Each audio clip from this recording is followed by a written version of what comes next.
Alright, what's up guys? This is Nick, and today I want to do a little port report of Call of Duty Black Ops Cold War, the PS4 versus PS5 versions. Now straight up, I want to get it out of the way right now.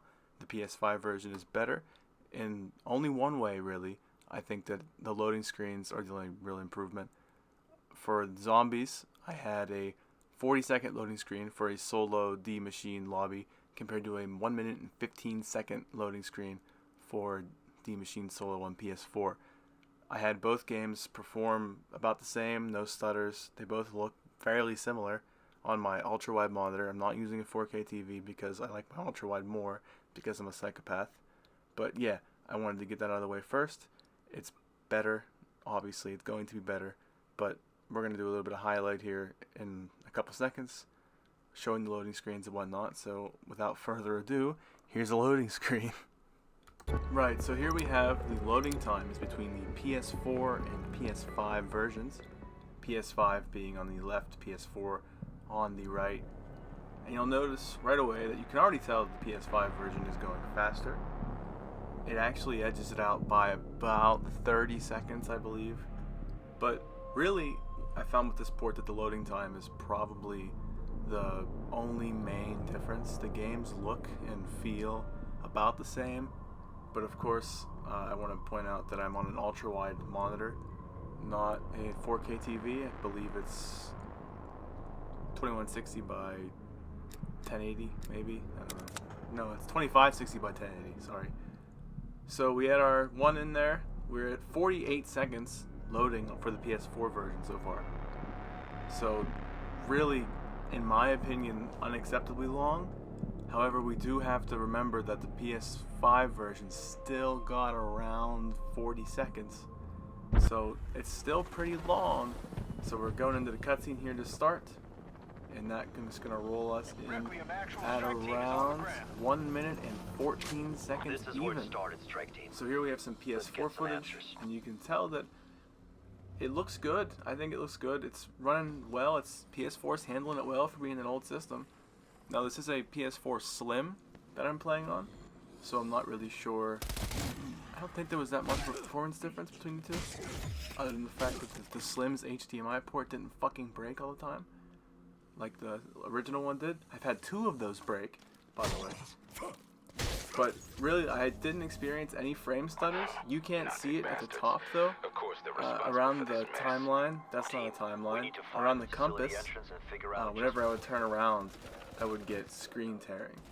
So here we go to a PS5 footage, and you can tell we're inside. The game looks, I think it looks damn near similar. It's not even really smoother because the PS4 version is pretty smooth too. The haptic feedback is pretty cool, I will admit. It feels good. The DualSense 5 is an amazing controller. They did a great job, especially compared to the PS4 controller. I didn't really like the PS4 controller very much, but DualSense 5 is definitely better than the Xbox One controller. So, good job, Sony. So back to the PS4 footage. See, we're in an indoor environment again, and it looks, I still think it looks pretty similar. There's not a whole lot to say. It performs great. And we're going to move to some multiplayer footage here. Alright, and on with the multiplayer footage, we have a team deathmatch, a hardcore team deathmatch, in fact, on the PlayStation 4. And as you can see, it looks and runs great. Even under like heavy stress situations, I didn't experience any slowdowns or any frame stutters or anything.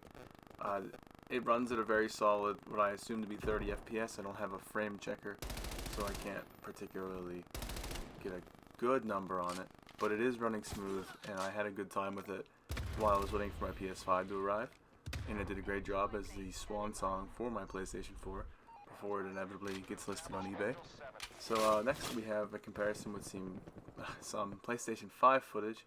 This is one of the worst game types in the game, but we're going to ignore that. So as you can tell, it looks just about the same as you'd expect. Again, I'm not on a 4K television, so maybe I can't appreciate the differences as much as you normally would.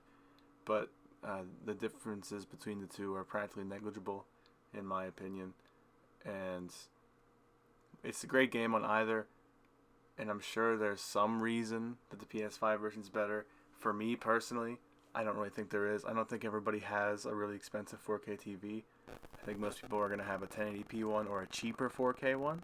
I have a 4K TV in my room for my Xbox One X, and the 4K is pretty much garbage. So you probably have a TV. Well, I'm not going to say you probably. A lot of people probably have a TV like that where the 4K feature maybe isn't that good. Mine's a Philips, and the 4K feature on the Xbox One X barely works. I've yet to test it with the PS5. I probably just won't because I like my ultra wide more anyway.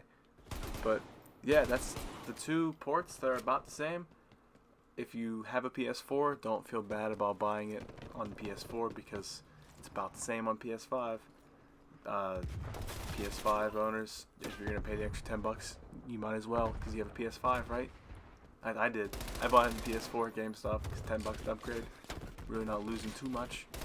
But yeah, anyway, they're the same. The loading times are a little longer, but that's to be expected. It's a 7-year-old machine.